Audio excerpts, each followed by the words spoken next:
¿Qué tal, amables amigos? Nos reencontramos una vez más para continuar siempre estudiando la Sagrada Escritura, escudriñándola, como dijo el Divino Maestro, porque en ellas tenemos la vida eterna y ellas son las que testifican acerca de su persona.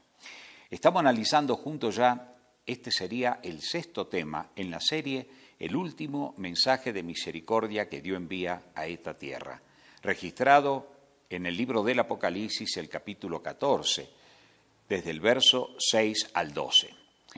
Estamos analizando el mensaje del primer ángel, son 3 mensajes que hay allí. El mensaje del primer ángel reviste una gran gloria porque es el mensaje de misericordia que Dios envía a la tierra. Los otros 2 mensajes, el del segundo y el tercero, son advertencia contra los poderes que se levantan, religiosos y aún políticos, contra la voluntad de Dios en la fase final. Cuando estamos analizando los 3 imperativos que aparecen en el mensaje del primer ángel, recordemos el verso 7 del capítulo 14, diciendo a gran voz, temed a Dios y dadle gloria porque la hora de su juicio ha llegado, y adorad a aquel que hizo el cielo, la tierra, el mar y las fuentes de las aguas. En el tema 5 hemos visto cómo desea Dios que le adoremos.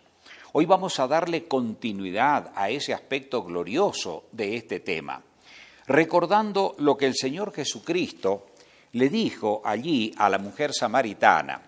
En el capítulo 4 del Evangelio de Juan, hemos analizado en el tema anterior, cuando la mujer le hacía la pregunta al Señor Jesucristo, que ellos adoraban en determinado lugar y los judíos adoraban en otro, y entonces el Señor Jesucristo, recordando los pasajes que Él le dice a esta mujer, allí en el Evangelio de Juan, el capítulo 4, el verso 23, le dice lo siguiente, mas la hora viene y ahora es, cuando los verdaderos adoradores adorarán al Padre en espíritu y en verdad, porque también el Padre tales adoradores busca que le adoren. Mis amigos, la pregunta clásica que ha surgido siempre en toda mente reflexiva, ¿y qué es verdad? ¿Quién tiene la verdad? ¿Dónde encontramos la verdad? ¿Existe la verdad absoluta? Todas esas preguntas las responden las Sagradas Escrituras. Y saben, el que tiene la capacidad para responder todo esto es el mayor maestro que alguna vez haya pisado esta tierra. Es el propio Señor Jesucristo. Inclusive cuando Él está instruyendo a los apóstoles que iban a salir al mundo a dar el último mensaje también de misericordia del Evangelio eterno a todas las naciones de la tierra, desde aquel entonces, el Señor Jesucristo les dice, les da una recomendación allí en el capítulo 23 del Evangelio de San Mateo, y entonces el Señor Jesucristo les dice allí algo muy interesante. Él está hablando acerca de los sacerdotes de aquel entonces que amaban la salutación en las plazas, los primeros asientos en la sinagoga, que la gente le llame rabí, rabí, es una palabra mi mayor, significaba el gran maestro.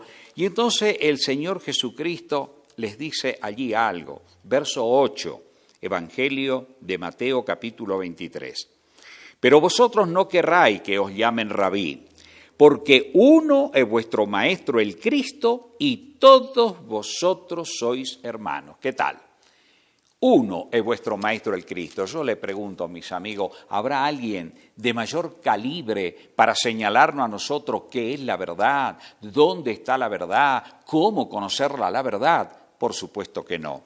Recordemos cuando el Señor Jesucristo se encuentra en el tribunal de Pilato. Estamos en el Evangelio de Juan, el capítulo 18, el verso 33 en adelante dice así. Entonces Pilato volvió a entrar en el pretorio y llamó a Jesús y le dijo, ¿eres tú rey de los judíos? Jesús le respondió, ¿dices tú esto por ti mismo o te lo han dicho otros de mí? Pilato le respondió, ¿soy yo acaso judío? Tu nación y los principales sacerdotes te han entregado a mí. ¿Qué has hecho? Respondió Jesús, mi reino no es de este mundo. Si mi reino fuera de este mundo, mis servidores pelearían para que yo no fuera entregado a los judíos. Pero mi reino no es de aquí. Le dijo entonces Pilato, ¿luego eres tu rey? Respondió Jesús, tú dices que yo soy rey. Yo para esto he nacido y para esto he venido al mundo, para dar testimonio a la verdad. Todo aquel que es de la verdad, oye mi voz. Le dijo Pilato, ¿qué es la verdad? Allí está la pregunta. Pilato, ¿qué es la verdad? Jesús dice, yo he venido a este mundo para dar testimonio de la verdad. Y dice algo muy significativo, todo aquel que es de la verdad, oye mi voz. Qué interesante. Todos aquellos hijos de Dios que van a estar dispuestos a obedecer la verdad, van a oír la voz del Señor Jesucristo. Ahora la pregunta es, ¿cuál es la fuente que contiene esa verdad? Jesús mismo dice que Él vino a dar testimonio, así que Él nos va a guiar hasta la fuente que la contiene. ¿Y cuál es la fórmula para poder encontrarla? También lo dice Él. En el mismo Evangelio de Juan, el capítulo 8, los versos 31 y verso 32, el Señor dice allí lo siguiente. San Juan capítulo 8, versos 31 y 32. Dijo entonces Jesús a los judíos que habían creído en Él, si vosotros permanecéis en mi palabra, seréis verdaderamente mis discípulos y conoceréis la verdad y la verdad os hará libre. Miren qué interesante. Si ustedes permanecen en mi palabra, ahí está la fórmula, permanecer, escudriñar las Escrituras. ¿Y dónde es que está? En la palabra de Dios. Allí está la verdad. Dios ha mostrado toda la verdad. Y entonces dice, conoceréis la verdad y la verdad os hará libre. Por supuesto, ¿nos liberará de qué? Nos liberará de este siglo de muerte, del pecado, de la corrupción que trajo el pecado a esta tierra, de la mortalidad, de todo aquello, porque el Señor nos dará vida eterna cuando venga en gloria y majestad. Ahora bien, ¿quién es el agente que nos guía para poder comprender esta gloriosa verdad? El Evangelio de Juan, el capítulo 16, y en el verso 13, allí leemos lo siguiente. Pero cuando venga el Espíritu de verdad, note, el Espíritu de verdad, el Espíritu Santo, Él os guiará a toda la verdad, porque no hablará por su propia cuenta, sino que hablará todo lo que oyere y os habrá saber las cosas que habrán de venir. El Espíritu Santo es la tercera persona de la divinidad. Y cuando el Espíritu Santo actúa en armonía con el Padre y con el Hijo. Nada hace el Hijo sin que lo sepa el Padre, nada el Padre sin que lo sepa el Hijo, nada el Hijo sin que lo sepa el Espíritu Santo. Hay una armonía perfecta en la divinidad. Y entonces el Espíritu Santo dice que nos va a guiar a toda la verdad, no a la que nos convenga. Hay personas que le interesa alguna parte de la verdad, pero cuando otra verdad hiere algún ídolo acariciado, alguna idea preconcebida, ya no le gusta nada. Cuidado. Nosotros tenemos que estar dispuestos a obedecer toda la verdad, porque la verdad de Dios es absoluta y tenemos que aceptarla y tenemos que creerla. Vamos a ver la primera de estas gloriosas verdades. El libro de Jeremías, el capítulo 10, versículo 10 y versículo 12. Leemos allí lo siguiente. Dice el profeta Jeremías, mas Jehová es el Dios verdadero.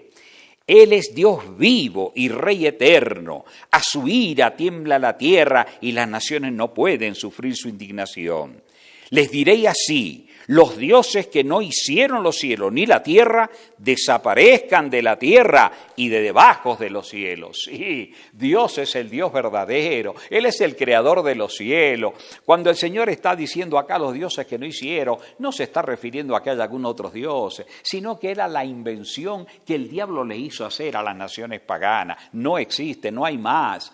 O sea, Dios es el creador y sustentador, Dios es el Dios de verdad. En otras traducciones dice es el Dios verdadero o es el Dios de verdad. Así que por lo tanto todo aquel que acepta y cree que Dios es el Dios verdadero, por supuesto, ¿verdad?, está en el camino correcto. Por supuesto que no es solamente creer en Dios. Ustedes saben que el Señor Jesucristo lo dice eso con claridad meridiana en el Evangelio de Mateo, por ejemplo, el capítulo 7, allí en el versículo 21 en adelante, dice, no todo el que me dice, Señor, Señor, entrará en el reino de los cielos, sino el que hace la voluntad de mi Padre que está en los cielos. Creer en Dios es aceptar la voluntad del Padre que está en los cielos. Y cuando nosotros aceptamos la voluntad del Padre, mis amigos, estamos dispuestos a aceptar todos los mandamientos sagrados que Él escribió con su propia mano, porque esa es la voluntad del Padre. En las profecías mesiánicas, por ejemplo, en el libro de Salmo, capítulo 40, versículo 8, ustedes pueden meditar allí y ver esos versículos, cuando el Señor Jesús, es una profecía que hablaba de la llegada del Mesías, y el Mesías decía así en el escrito de los Salmos: he aquí vengo, Dios, a hacer tu voluntad, como en el rollo del libro está escrito acerca de mí, habla de los rollos de Deuteronomio, y dice, y tu ley está en medio de mi corazón. Sí, mis amigos, la voluntad del Padre es que obedezcamos sus mandamientos. Así que, por lo tanto, Dios es el Dios de verdad y tenemos que estar dispuestos a obedecer lo que Él nos manda. ¿Cuál es la otra verdad que aparece en la Sagrada Escritura? En el Evangelio de Juan, el capítulo 14 y el verso 6, leemos lo siguiente. Jesús le dijo: yo soy el camino y la verdad y la vida. Nadie viene al Padre sino por mí. Mis amigos, el puente que une el cielo con la tierra es nuestro Señor Jesucristo. Nadie viene al Padre sino por Él. Algunas personas dicen, bueno, todos los caminos van a Roma sí, pero no al cielo. Al cielo se va por medio del único mediador que el cielo ha establecido. El único que murió por mí es el Señor Jesucristo. El único que se puso en lugar del segundo Adán para salvar lo que el primero perdió es el Señor Jesucristo. No fue Moisés, no fue Elías, no fue el apóstol Pablo, ni Pedro, ni la bienaventurada Virgen, mis amigos. Ella cumplió un rol glorioso en la tierra, engendrar al que iba a ser el Mesías redentor de esta tierra, pero nada más. Ni siquiera se menciona en las Escrituras cuándo murió la bienaventurada Virgen. Así que, por lo tanto, mis amigos queridos, el Señor Jesucristo es el único camino que nos conecta al cielo. ¿Cuál es la otra gloriosa verdad que nosotros encontramos en las Sagradas Escrituras? Por supuesto, recordando un poquito en el Evangelio de Juan, el capítulo 1 también del Evangelio de Juan, allí en el versículo 12, por ejemplo, nosotros leemos la siguiente declaración. Evangelio de Juan, capítulo 1, versículo 12.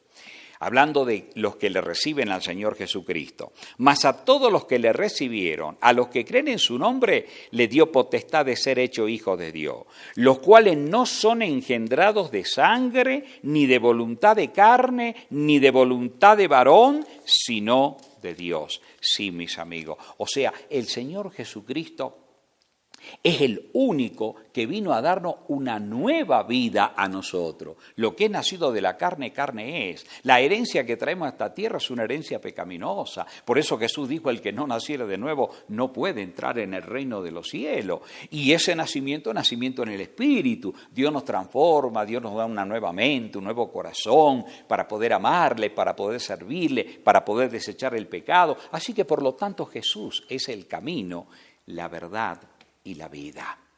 ¿Cuál es la otra verdad? Nosotros hemos leído en San Juan capítulo 16, versículo 13, el Espíritu de verdad, Él os guiará a toda la verdad. El Espíritu Santo es la verdad. Un pasaje que está en la primera carta del apóstol San Juan también, el capítulo 5, por ejemplo, de la primera carta, el versículo 6, dice, este Jesucristo que vino mediante agua y sangre, no mediante agua solamente, sino mediante agua y sangre. Y el Espíritu es el que da testimonio, porque el Espíritu es la verdad. Sí, el Espíritu Santo. Si ustedes notan, ya tenemos la verdad absoluta al Padre, al Hijo y al Espíritu Santo. El triunio Dios es la verdad. Así que si nosotros aceptamos esa gloriosa revelación de la Sagrada Escritura, respetando la autoridad del Padre, el amor redentor de Jesús, la obra del ministerio del Espíritu Santo para guiarnos, estamos respetando a la divinidad. ¿Qué más es verdad según la Biblia? San Juan capítulo 17, versículo 17. Leemos allí en la Sagrada Escritura algo muy interesante. San Juan 17, versículo 17. Santifícalos en tu verdad, tu palabra es verdad. Por supuesto, si Dios es verdad, su palabra tiene que ser verdad. Esta es la palabra, mis amigos queridos, que nos ha llegado gracias a la inspiración que el Espíritu Santo ha dado a todos los profetas y a los apóstoles. Así que, por lo tanto, acá tenemos, mis amigos, la verdad completa. Pero falta una más. ¿Cuál es? Salmo 119, versículo 142. ¿Qué dice allí las Sagradas Escrituras? Salmo 119, versículo 142. Tu justicia es justicia eterna y tu ley la verdad. Ah, mis amigos, Dios es la verdad, Jesús es la verdad, el Espíritu Santo es la verdad, la palabra de Dios es la verdad y la santísima ley de Dios es la verdad. ¿Saben ustedes que toda la Biblia es una edición no abreviada de la ley? La ley es una edición abreviada de la Biblia, pero la ley fue escrita por la mano misma de Dios.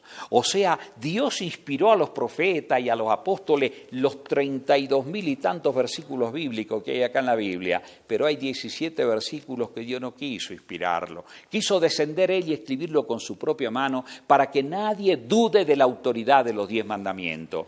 ¿Qué dice allí el mismo Salmo 119 sobre la autoridad que tienen todos los mandamientos? Versos 151 y 152. Cercano estás tú, oh Jehová, y todos tus mandamientos son verdad, todos, mis amigos, no lo que nos convenga. Hay 2 mandamientos que al analizar este tema acerca del mensaje del primer ángel, porque en el tercero dice, si alguno adora a la bestia y a su imagen, él recibirá el castigo de la ira de Dios. ¿Por qué? Porque vamos a ver que han anulado los 2 mandamientos más grandes de la ley de Dios, el segundo y el cuarto.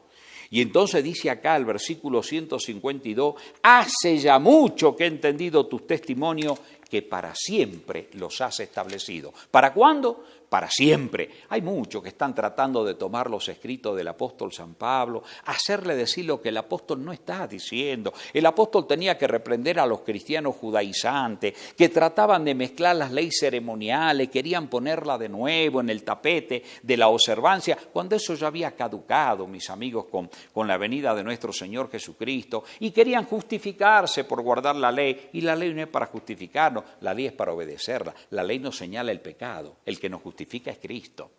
Por otro lado, en el Salmo 111, nosotros leemos allí lo siguiente, las obras de tus manos son verdad y juicio, fieles son todos tus mandamientos, afirmados eternamente y para siempre, hechos en verdad y en rectitud. ¿Para cuándo los mandamientos? Eternamente y para siempre. Y yo quiero terminar esta parte mostrando las palabras de nuestro Señor Jesucristo. En el Evangelio de Mateo, el capítulo 5 del Evangelio según San Mateo, allí nos encontramos nosotros con los versos 17 y 18. No penséis que he venido para abrogar o para abolir la ley o los profetas. No he venido para abrogar, sino para cumplir. Porque de cierto os digo que hasta que pasen los cielos y la tierra, ni una jota ni una tilde pasará de la ley hasta que todo se haya cumplido. ¿Qué tal, amigo? El divino maestro, el único que nos enseña dónde está la verdad, qué es la verdad, y nos dice que esta gran verdad, la ley de Dios, no pasará hasta que se termine la historia de este mundo en rebelión contra Dios y en nos dé cielo nuevo y tierra nueva en los cuales mora la justicia. Mi querido amigo, este tema es muy vital, porque en el próximo vamos a ver que la ley de Dios será la norma de juicio en el momento que Dios determine, ¿verdad?, nuestra salvación o nuestra pérdida eterna. Que Dios te bendiga, es mi deseo y mi oración. Amén.